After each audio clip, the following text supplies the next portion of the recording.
Okay, time for another deep dive. You know the drill. We grab the source material, the notes, the guides you send us. And we really zero in on what matters, the core ideas, the useful takeaways. Exactly. Cut through the noise, get you informed fast. We're basically your guides, helping you figure out not just what the source says, but, why it's relevant for you. And today we're tackling something.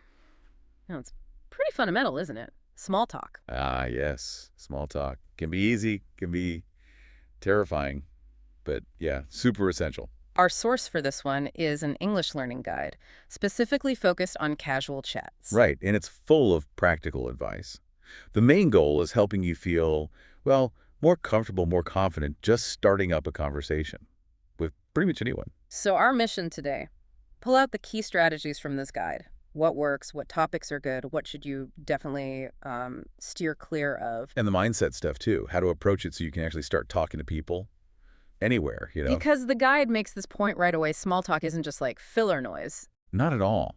It's often that crucial first step, breaking the ice, building a bit of rapport. Paving the way for maybe something deeper later. Exactly. Okay, let's get into it. First big hurdle, according to this guide. Just starting, kicking things off. What's the main idea here? The core principle, the guide really hammers this home, is simplicity. Your opener needs to be simple, sound genuinely friendly, and this is key, super easy for the other person to actually respond to. Simple, friendly, easy response. Makes total sense. Yeah, you don't want to put them on spot. Right, hit them with something complex or too personal, and they just freeze up. Exactly. It's an invitation, not an interrogation. And the guides give some really concrete examples for different situations, which is, yeah, super helpful. Let's break those down. First up, networking events. These can feel pretty staged sometimes. Bit awkward. You're there to connect, but how do you actually start? What does the guide suggest for that setting? Okay, for networking, it suggests a few go-to lines. Keeps it simple, friendly. One is just a basic intro, plus a nice question about their day. Walk up, eye contact, maybe a little smile. And say, Something like, hey, nice to meet you. I'm your name. How's your day going? how's your day going? It's open, but really low pressure, isn't it? Totally. They can give a short answer, good, thanks. Or maybe a bit more detail like, oh, busy, but interesting, which gives you something to latch onto. Okay, what else for networking? Another one uses the shared context. You're both there for a reason, right? So you could try, hi, I'm your name. So what brings you to this event? Ooh, I like that one. Straight to the point, but in a friendly way. It immediately gives you common ground, the event itself. Yeah, they can easily talk about why they came, what they're interested in. It works. Easy topic. And there was a third networking example, something about mutual connections. Yes. This one's great if you spot someone who might know someone you know. You could say, hey, you know John too. How do you guys know each other? Yeah. Instant connection through someone else. And asking how they know invites a little story. Exactly. Much easier than asking some big opinion question right off the bat. It's about a simple fact, maybe a mini story. So for networking, basic intro, ask about their day, ask why they're at the event, or use a mutual friend, all easy entry points. Precisely. Designed to be effortlessly answered. Yeah, okay, let's switch gears. Different vibe. A party at a friend's house. More relaxed, social. Are the openers different here? Slightly adapted for the casual setting, but the same core rules apply. Simple, friendly, easy to respond. One good one is just commenting on the place itself. Wow. This place is great. Have you been here before? Yeah, that feels natural. You're both experiencing the party, the location, simple observation, simple question. They can just say no first time. Yeah. Yeah, Sarah always throws awesome parties. Easy peasy. Okay, what else works at a party? Similar to the networking one about mutual connections, you can use the host as the common link. You both know the host, presumably. Right. So just ask, so how do you know Sarah? Again, invites a simple story. How they met the host. Built-in connection.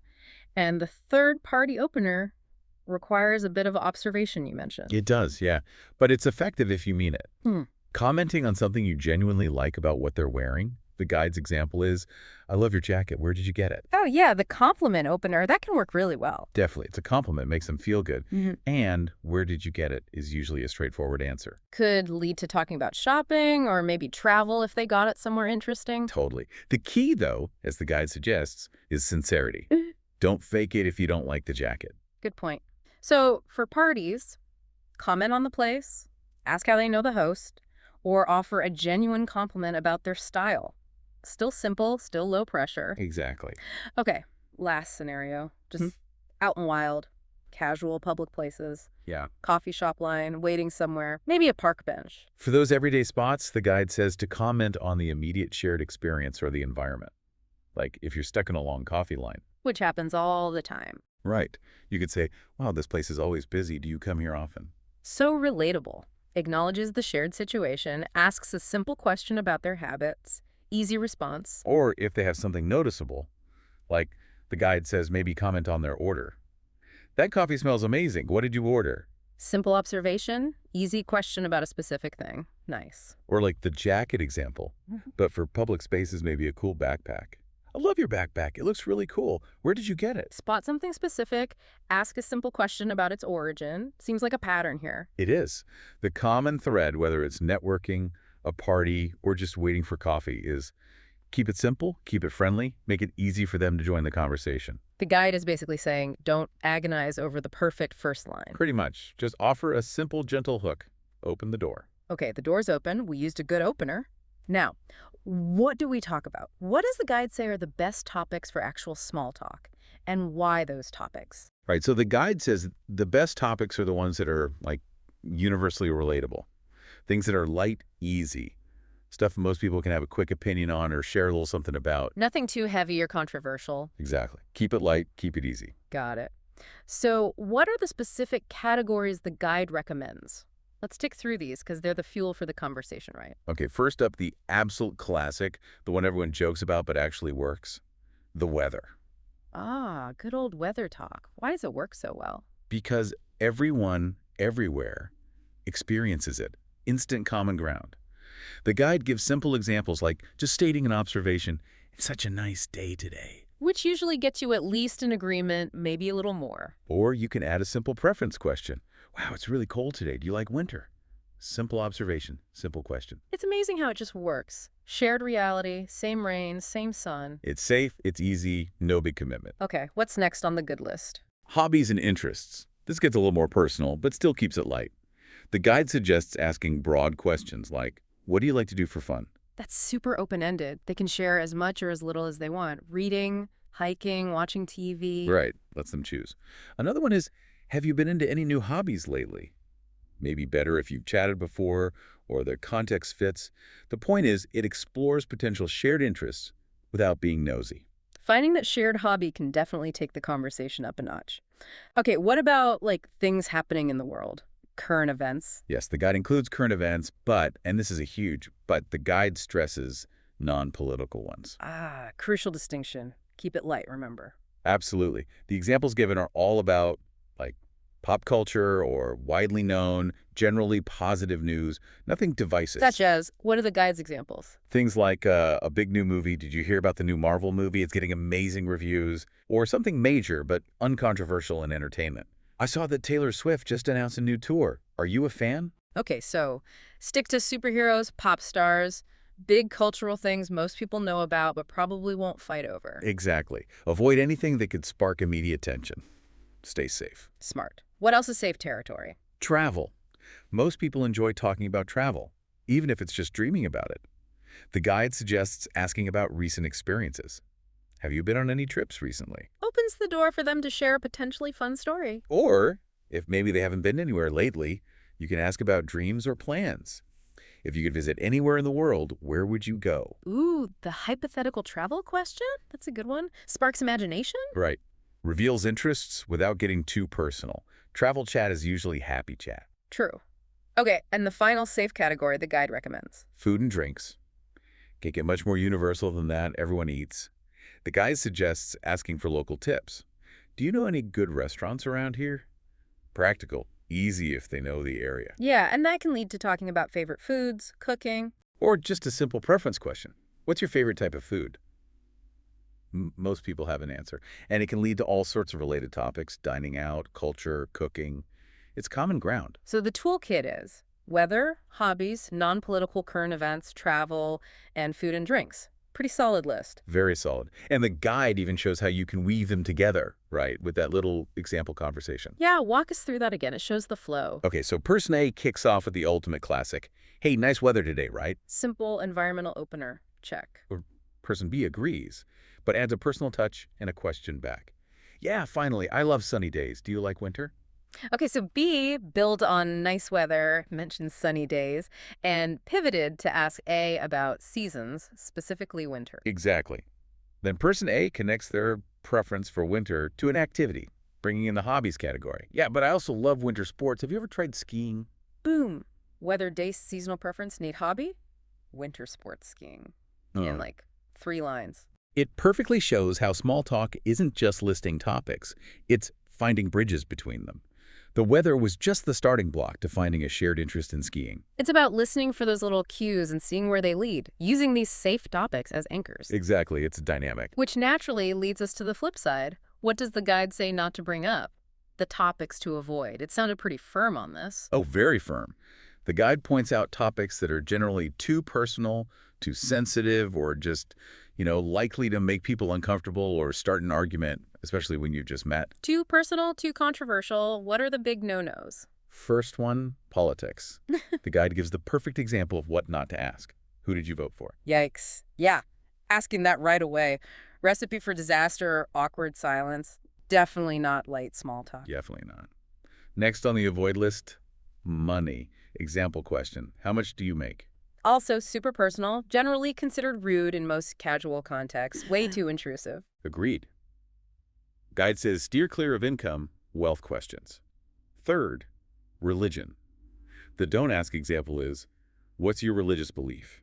Again, like politics, often deeply personal. Asking someone to explain their faith right off the bat, probably not appropriate for initial small talk. Right. The guide advises caution, especially in casual first meetings.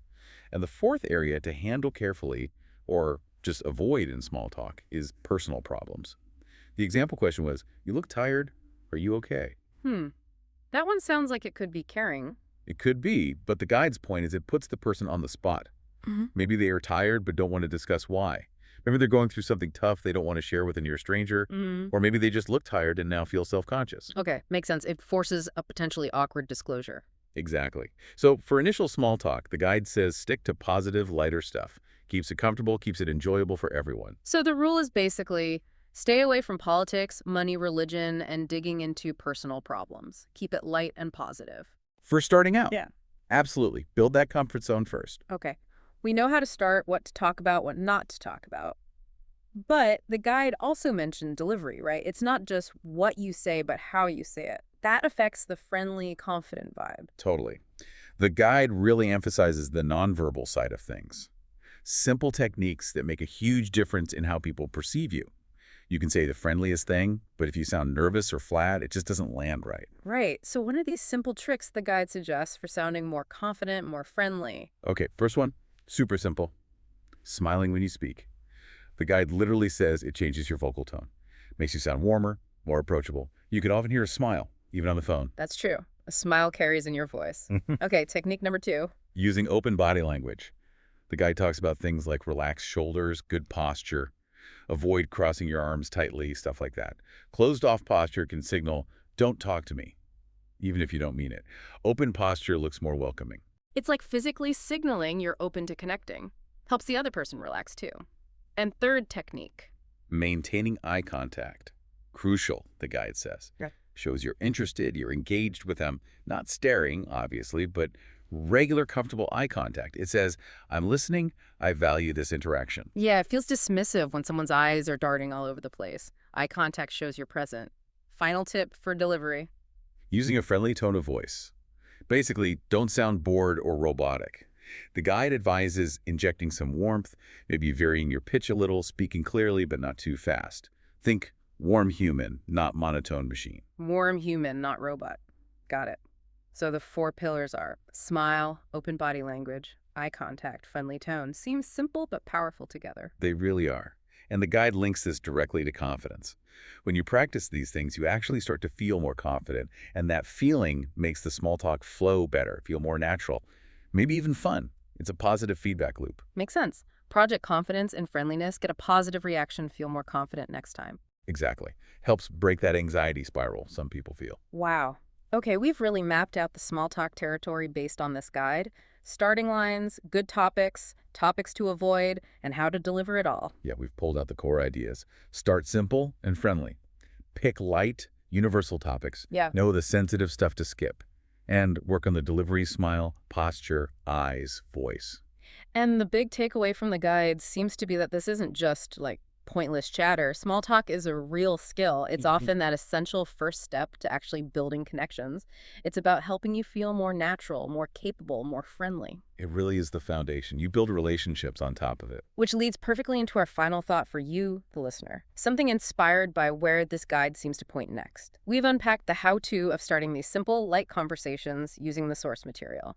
But small talk usually isn't the end goal, is it? It's a bridge. Right. The guide hints that the next step, the evolution of this skill, is learning how to move beyond just safe topics. It's about learning how to express your own views, your opinions, clearly and confidently. That's where deeper connection happens. Exactly. So here's something to think about. How can you take these foundational small talk skills we've discussed today, the simple openers, finding common ground, the confident delivery, and consciously use them not just to start chats, but to build enough comfort and rapport that you can eventually share a bit more, express yourself more fully, and form those more meaningful connections down the road? Mastering that initial approach, that small talk, really is just the first step. It unlocks the potential for so much more in conversation. It's the gateway. So practice these ideas from the source. See where these small conversations can lead you. Thanks for tuning in for this deep dive on mastering small talk. We'll catch you on the next one.